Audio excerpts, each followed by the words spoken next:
Join me as we explore Cambodia's resilience amidst profound war history and tragedy. Lost their lives during that period, or like uh, the main street in Phnom Penh is where everyone marched during that unfortunate event, and it's just like it will hit you in the face.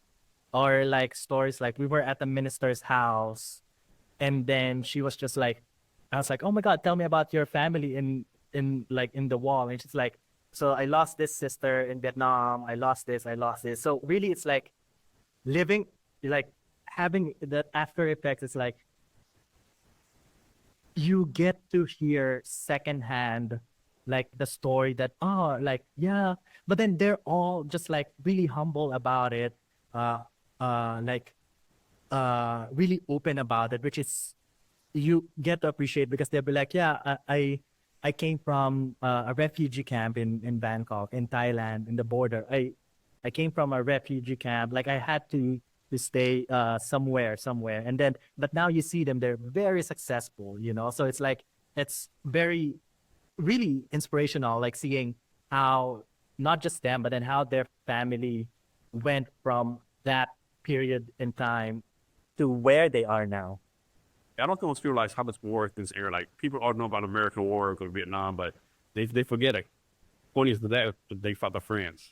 Then we find the Chinese forever, right? Like this era has unfortunately has a history of warfare Yeah. for centuries, you know. Yes, and I think like in the region, right? So Vietnam is very, let's say, prominent when it comes to American politics. I mean, not just now of course, with the South China Sea uh, issue, but then even before because of the Vietnam War. But then most, if not all Americans, what they don't know is like Cambodia has experienced tremendous loss because of the same war. But then it was And people forget that. I think I could make this up. I think in the somewhere in the 70s, Richard Nixon decided to bomb Cambodia too as part of Yes. the campaign, right? People don't realize that, or they don't know, don't forget, whatever, you know. But yes, because the American government or army or military thought that the Vietnamese is evacuating to Cambodian soil, so they just decided,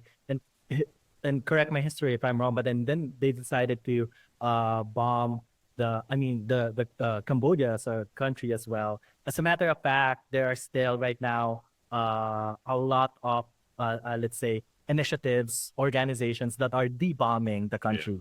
Because there are still like, you know, people losing their limbs, their lives because of the bombs that were from what, the 70s? and Agent Orange, Scrabble, devastating Oh, impact don't throughout even. society. Yeah, because for sure you've been to the War Museum in Yeah. Ho Chi Minh, right? So that was like one of the hardest. Yeah, war is not a good thing, right? I mean, Yeah. both sides are horrible things. That, you know. Yeah, yeah. So, what are, from your point of view, what are some pros and cons of living and working in Cambodia?